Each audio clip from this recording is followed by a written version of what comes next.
to Let's Talk to Animals. My name is Shannon Katz. I'm an animal intuitive and sensitive, an animal communicator, if you will, and Reiki master practitioner here at Animal Love Languages. And that's Pearl Katz. Those of you who are listening to the podcast version, those of you who are watching know exactly who you're listening to. If you've landed here at Let's Talk to Animals for the very first time, welcome. Yes, we are all about demystifying, de-wooing, if you will, all things animal communication. And that means we are talking with animal intuitives, animal communicators, animal light workers from all walks of life, sharing their stories. How did you get started? How did you know that it was happening to you?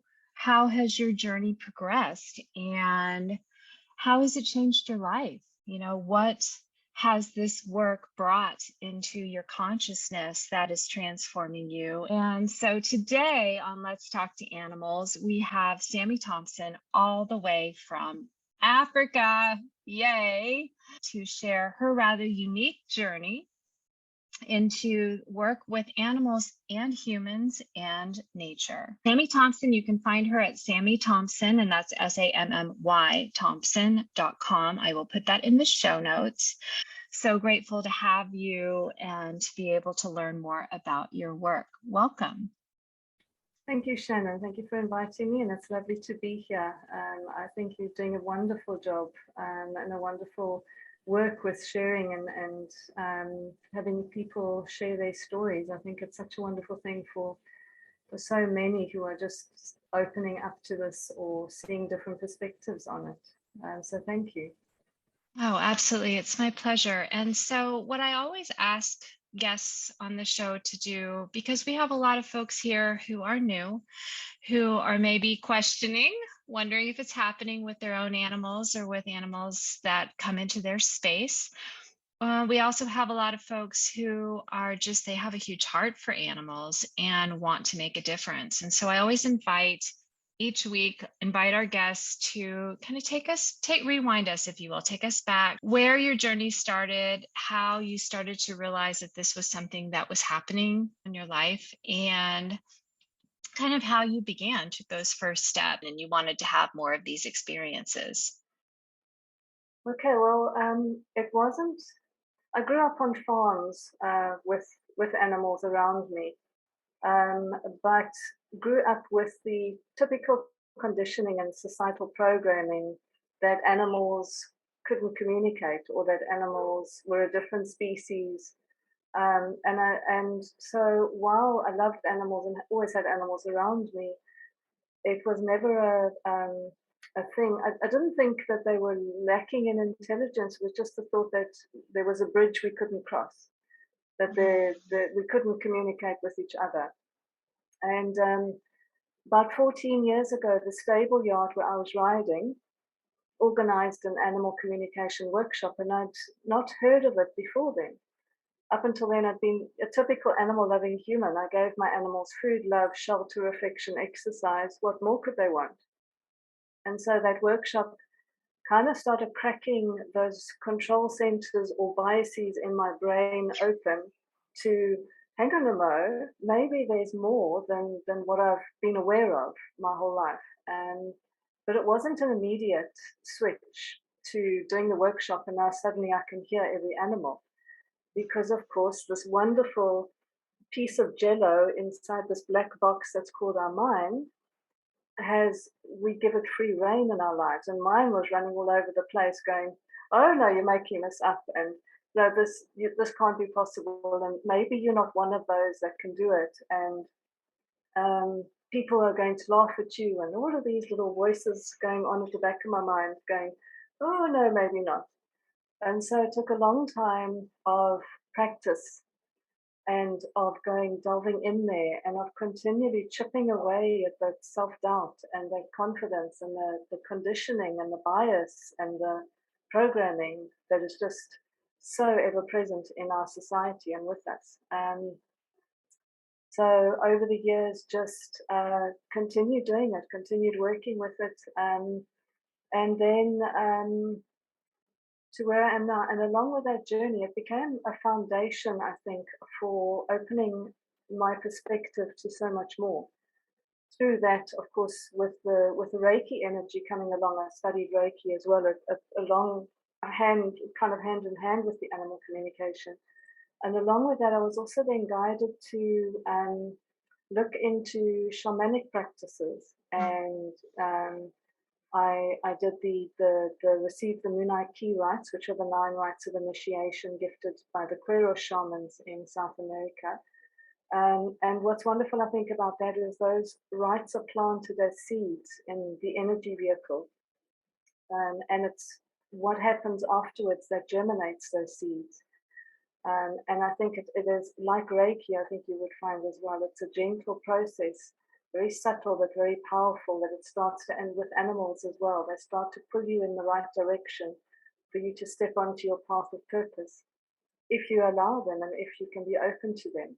But again, it's kind of where it all sticks and where it all gets started is the mind and the brain, which is fascinating to me. But it's how we can break that open. And so now I combine animal communication with shamanic practice, with vibrational healing, for humans, for animals, and for nature.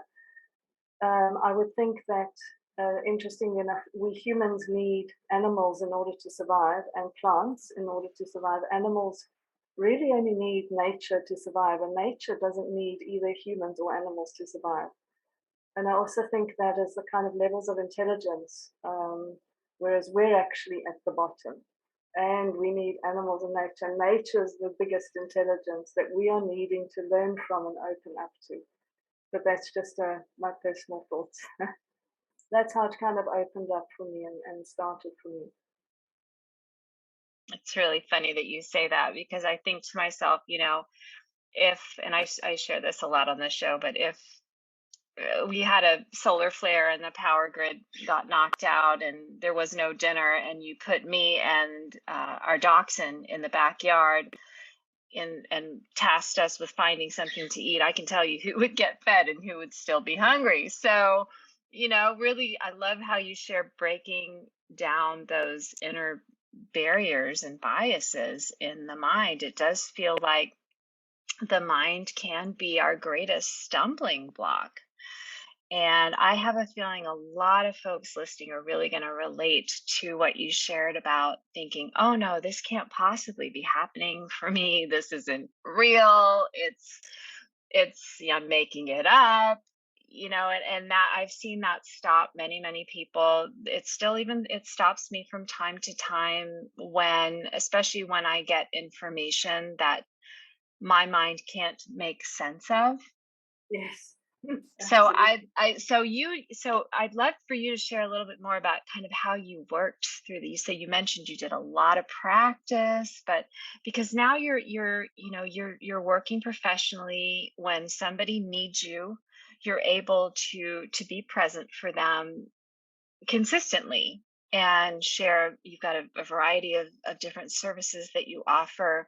So what got you through that learning curve, and that kind of, how did you get your mind on board?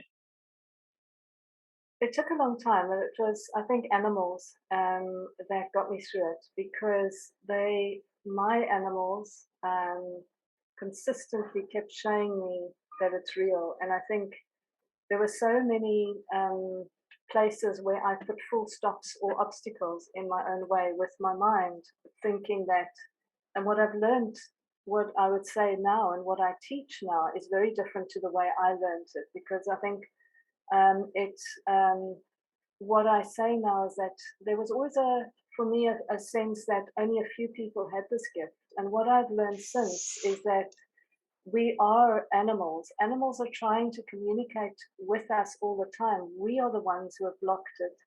And we all have that same animal sense still within us that allows us to hear other animals. But it's not a mental conversation that we're going to be having. It's a full body sense. It's a full body conversation. And it's about learning to feel with the body, listen with the heart, and get out of the mind. And so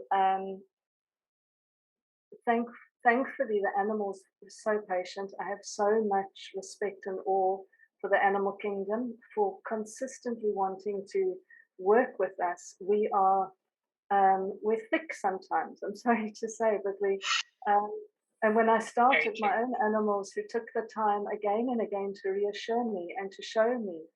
I had a wonderful experience with my partner who was very typically animal communication doesn't work and you're making it up and it can't be real. And so I said to him, well, give me something to ask our animals to do, and then I'll ask them and maybe they'll do it. And this is at the beginning of my journey. And so we had various different cats and dogs at the time. And he asked that the one cat who was very afraid of thunderstorms, when the next storm was to happen, instead of hiding away, he was to go to my partner. And the other cat, he wanted her, who she'd been a feral kitten that we brought in, and she was always kind of very on her own, off to the side, didn't really want to interact with us much. And he said he wanted her to come and sit on the floor. She would usually be in the cupboard or in another room or somewhere on her own. And I asked each of them with that think of, they're never going to do this, and I'm going to be so embarrassed, and please, will you do this? And they did. And that floored me, but I didn't want to show my surprise too much. I was going, yes, of course it will work. But inside I was going, oh, they actually did that. Wow. And so many of those times, and other animals that I've worked with. And for a lot, so what I teach now is the basis of understand that the mind is going to do this. Accept that the mind is going to throw that doubt out, but you have to believe and you have to know that the mind is playing tricks on us all the time. And so what I try and teach my students is that reality is something and perspective is something that we each have, which is different to somebody else's. And just to have that continually cracking that open of it's possible, it might be possible, it can be possible. There are so many animal communicators out there. There are so many people showing the way. There are so many people who are there, and nobody's not going to get it. Everyone can do it. It's absolutely possible. And if you have your own animals, you're already doing it. You just don't know. Because most people who start the journey think it's a mental thing, that we're going to have a mental conversation with an animal. And yes, there will be times, but it's about developing the full body senses and getting back into the body, because we're a traumatized species as humans. We live from here up and out of our body, dissociated and disconnected. And so when we start working with the body and coming back into our own body, animal communication and communication with nature kind of happens as a side effect, a natural side effect, once we become more aligned with ourselves.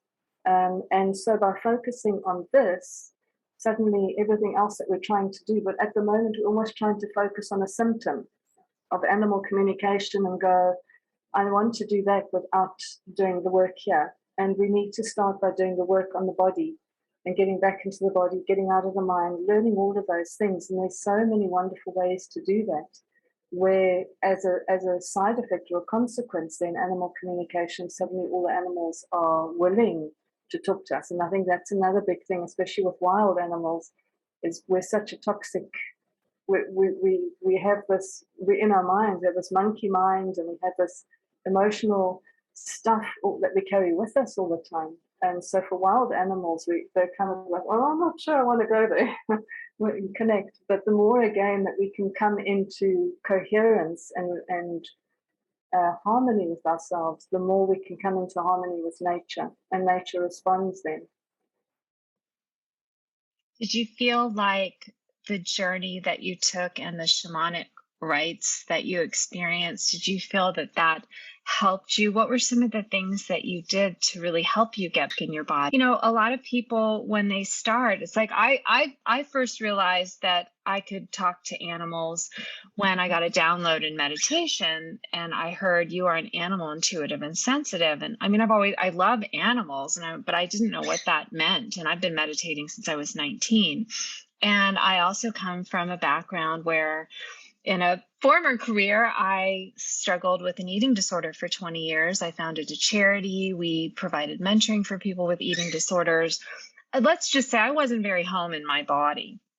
And I've found certain things that I can do now. But the biggest stumbling block, again, it was mental. It was like, I didn't know I wasn't home. Like I literally didn't know I wasn't in my body. I was just so conditioned to head up into my head that. So, what would you offer in terms of some guidance to somebody who's like, I've never even thought about that before. How do you know? Or what could you do? What were some of the things you did that helped you get into your body and really make a home there? Well, there are a couple of avenues or areas to work on. One of them being working with the mind. And I think learning to focus the mind. Imagination is a wonderful tool. Now, imagination has gotten a bad rap as an adult. We're told it's okay to prepare for the worst, so we can imagine negatively, prepare for the worst, and you won't be disappointed. But when you want to imagine positively, you're like, oh no, that's arty farty and it's for the creatives and it's not real and you can't use it. But yet the placebo effect does exist, and imagination is an incredibly powerful tool that we use every day, but we use it negatively. We worry, we fear, we think of the future, we're imagining, and we base our decisions based on our imagination. Now we need to learn to focus our mind in a positive direction and imagine the best, imagine the better, because by using imagination to open up to animals, it's the first step in getting this brain to open up and accept it. Because once the brain goes, oh, you've done this before, each time you do it, it gets a little bit better. And so you use the imagination, and it's a wonderful tool to use with animals, by the way, in rehabilitation, is to use imagination because they have the same neural networks that we have. The second area is to work on getting into the heart and addressing trauma. I think trauma in both humans and animals is not being addressed enough, or is only starting to be addressed.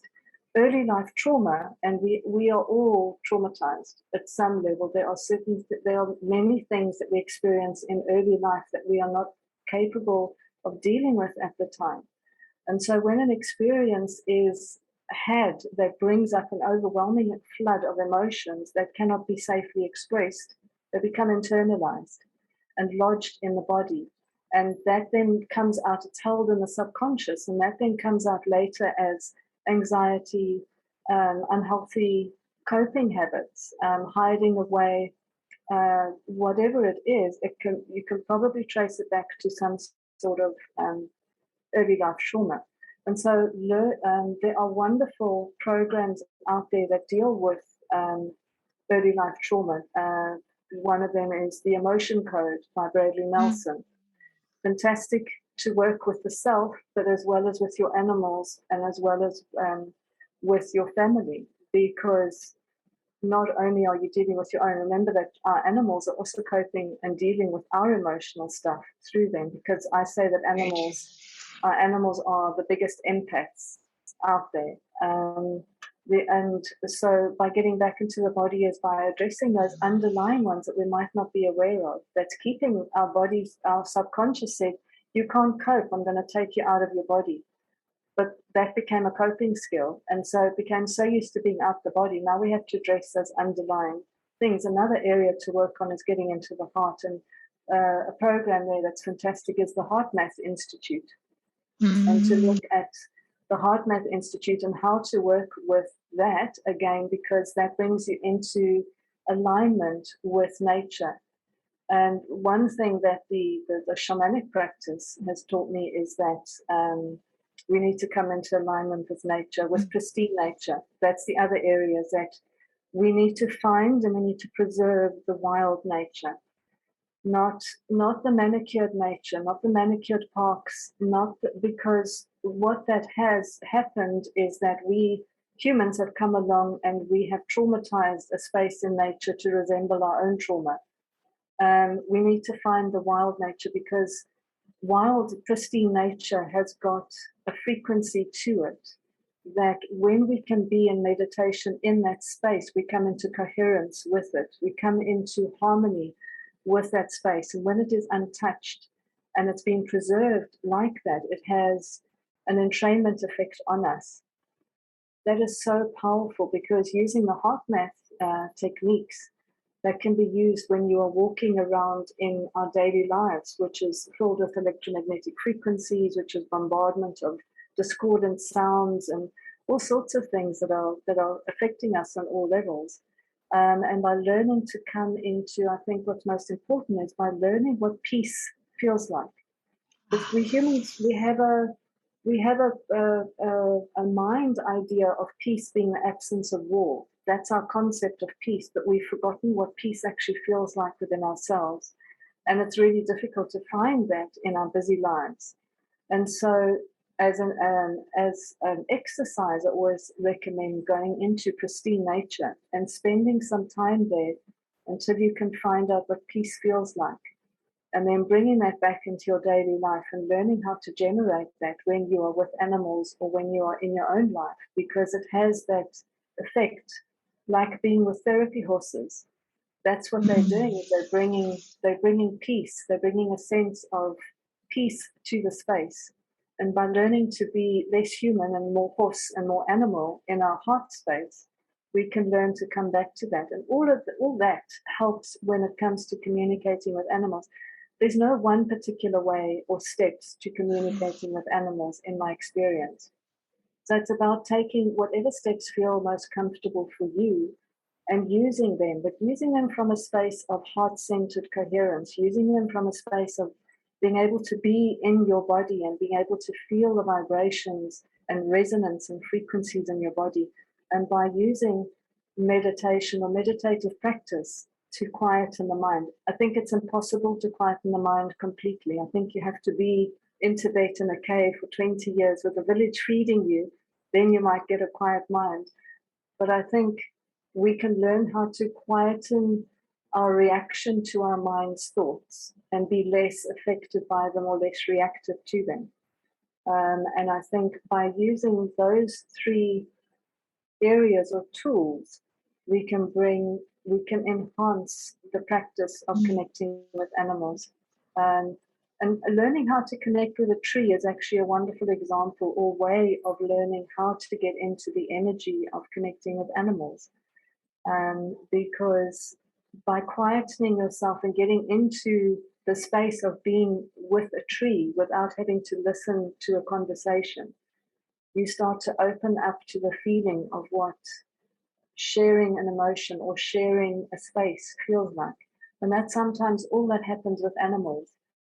And then the intuition is the flavor on the edge of that starts to spark up, because intuition is very quiet and our minds are so very loud. And intuition is the thing on the edge of that'll start to come up, and you'll suddenly go, oh, hang on a moment, I got something there. What is that? Let me delve into that a little bit more. Or that little thing starts to peel as an onion, and suddenly you're getting more and more and more of that coming out. I think it's about also developing our ability to hear our intuition, and by knowing what our body wants helps us get there. It's so beautiful. I'm thinking right now of my mother and I were in the car last week driving, and she was playing something on the radio. You know, the music, we were actually wanting to turn it up, but then the commercial break came on and it was so freaking loud, and we were like blown back in our seats, you know. And it's often that way when we're watching TV too. If we still, you know, or even on YouTube, it's like a commercial comes on and it's like, whoa. And that to me feels like an analogy between the mind and intuition. It's like, if you feel like you're listening to a commercial break, it's probably your mind talking. If you feel like you're listening to something where you would like to find the volume dial and turn it up and it's intriguing and you're like, oh, I want to hear more. What is that?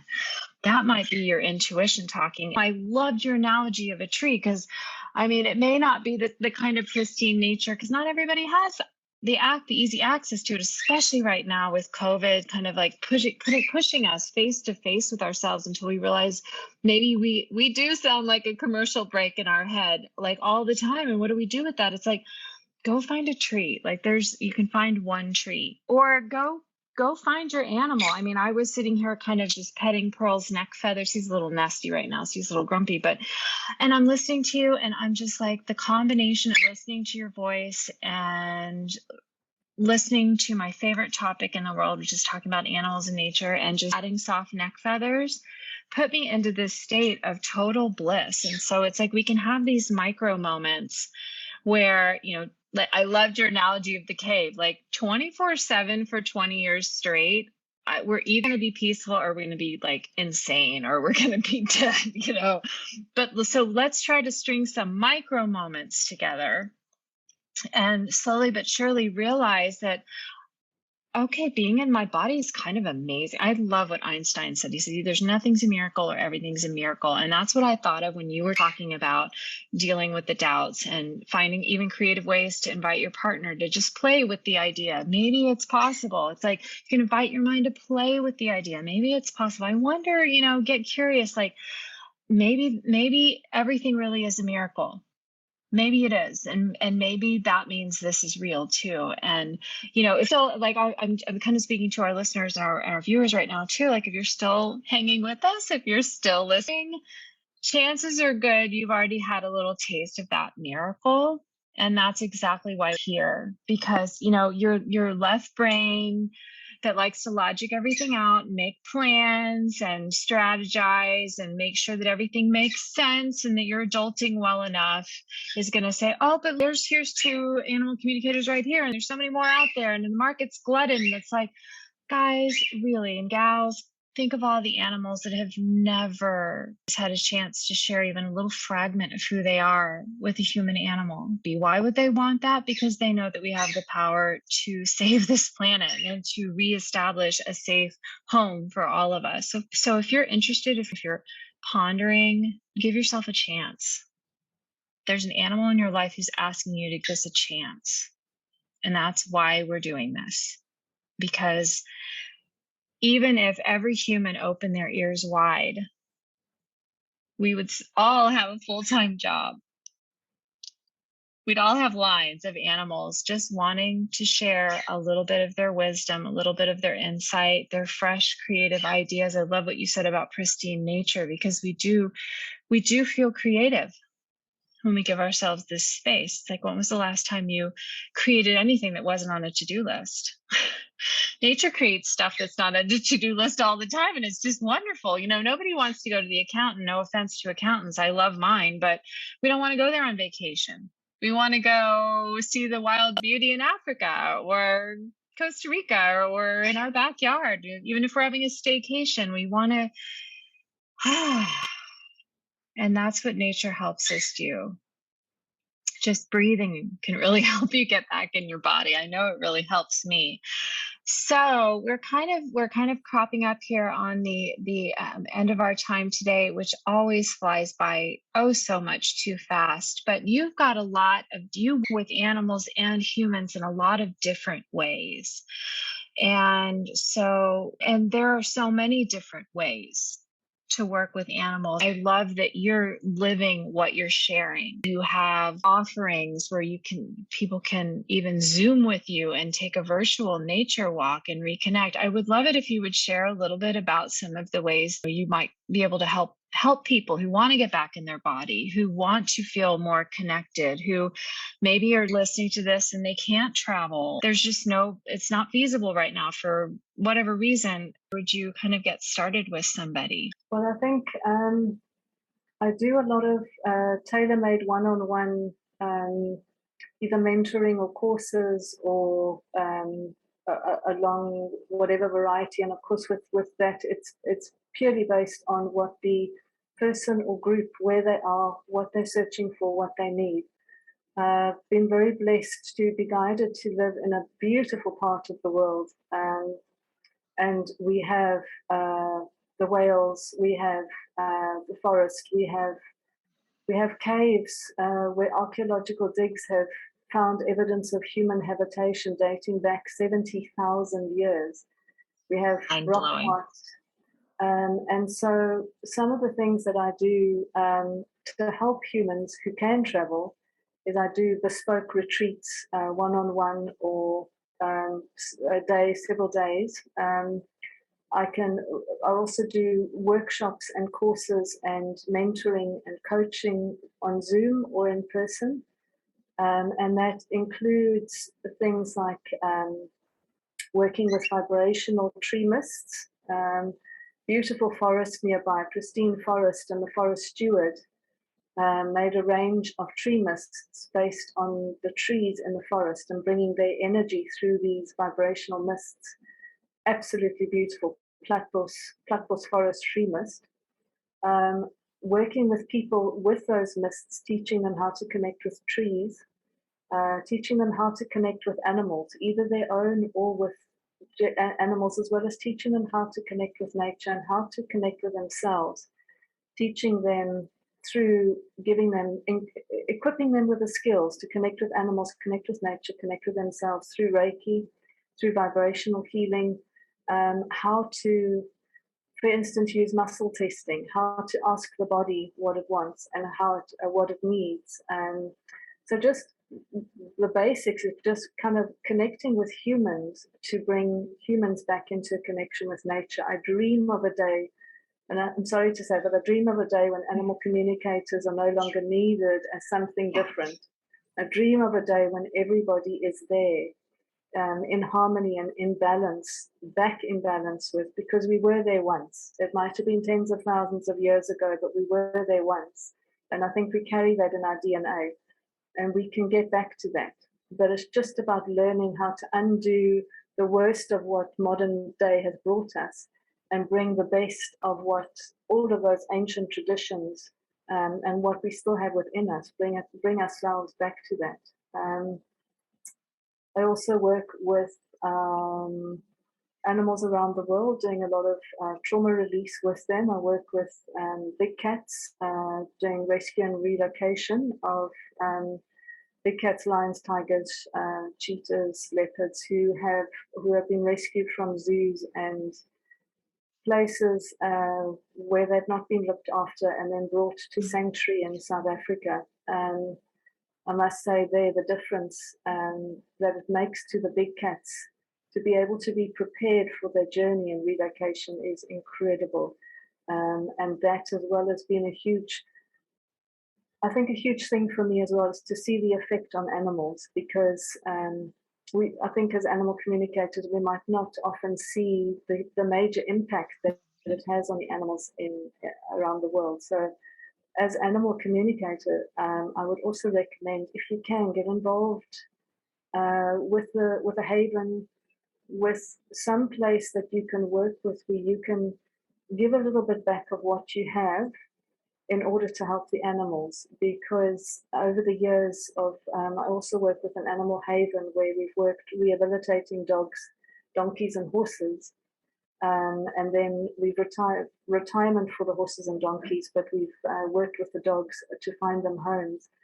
The difference has been incredible for them. And it just makes such a difference, because we're doing it for the animals. We're doing it to make the world a better place for them, because we're the species that has messed it up. We're the species that is unfortunately the one at fault here, and we need to kind of do what we can to make it better for the animals around us, because we're the ones who've taken them away. We've taken away where they can live in the wild. We've changed them through breeding over the centuries to not be able to survive on their own. We need to take responsibility for that. And so do a little bit, do what you can to give back, and do the same for nature. If you can, create a wild part of your garden. If you can, try and find and support the local reforestation projects, or the local the places that need the help to remain pristine. Make a change with the pollution, support the ocean conservation, do things like that do make a difference. You can make a difference, everybody can. And I think that the world needs us more than ever to step forward with what we can do. And another thing I want to say as well is that never think you can't do this. You can. If you're starting off on your journey, just give yourself the space to have the doubt. Give yourself permission to feel the doubt, and then go, it's okay, but I'm going to do it anyway. I might feel that I'm not getting it right, but I'm going to do it anyway. Just a quick example, I was running a workshop, and one of the cats that we were working with in the workshop, as a test question for the workshop participants, the question was, where do you like to sleep? And her answer was in an upside down hat on the roof of a barn. And when we asked her human, she said, "Well, we live in an apartment." And it was the funniest thing, because one of the things I always say in the workshops is that whatever you're getting, know that you are getting it. It might just not make sense at the moment. And so as we unpacked this fantastic little thing, the human would eventually came out that when they went on holiday, the cat would go and stay with the mom, and the mom lived in a 2-story house. And the cat would sleep in the top bedroom in a hat box on the bed. And so you could then put those 2 and 2 together and find the thing. And I use that as an example to say, whatever you get, no matter how weird it might seem, remember that you might only be getting one little perspective of something. You might only be getting a color or a picture of a flower, but the flower could be a flower pot or a garden or a color on a blanket. Never ever think that you're not getting something or you got it wrong. Always, always know that when you got something, and it comes through your imagination, because your brain might not let it through to begin with. But if you're going, but I'm imagining it and maybe I made it up. Yes, you made it up, because it's the only way you're going to get through to your brain to begin with. And as you get going with that, you'll suddenly start to tell the difference between make up imagination and intuition imagination. But practice and keep going with it and don't give up. We need animal communicators. We need so many, and we need to We keep do. growing this. We do. And I absolutely love your analogies, because animals are tasked with trying to convey and communicate information with us in a context that is foreign to them but familiar to us. And Yes. it gives us such a wonderful chance to see what seems so normal to us from this crazy new perspective, this crazy new pair of funhouse glasses, that to us it's an upstairs bedroom with a hat box. To our cat, it's a barn with a, with a roof and a hat box on top of it. I mean, it's like, it's, how do they see our world? I feel like it lightens us up in some profound way. We're like, yeah, I guess I could see that, and it just makes us, this is just not so serious, it's just asking us to try on a new perspective for size. How could that, I love that. How could that be right? And just ask yourself, how could it be right? How, instead of oh, that must not be right. Wait a minute, this animal is genuinely going out of their way to try to communicate with us. How can I work with this so I understand? It's almost like we've got a translation book, but it's very rudimentary. And so we're going to have to eventually, if you're in a country where you don't really speak the language, if you really got to go to the bathroom, you're going to be able, hopefully, at some point, to figure out how to communicate that and find the toilet or the baños or whatever it is you're looking for, What is such a great analogy. Yes. I adore that. I once had to explain the concept of golf to a horse. But why? Right. Exactly. So it's about really waking up, and just feeling re-inspired, because sometimes when we get to that adult phase of life, it doesn't feel that inspiring. We wake up, okay, I'm up again, I'm doing the thing again, and I'm going to do the next thing again, I'm going to do the next thing again, and reawakening to the fact that not everything that we're not an invasive species. We behave like one.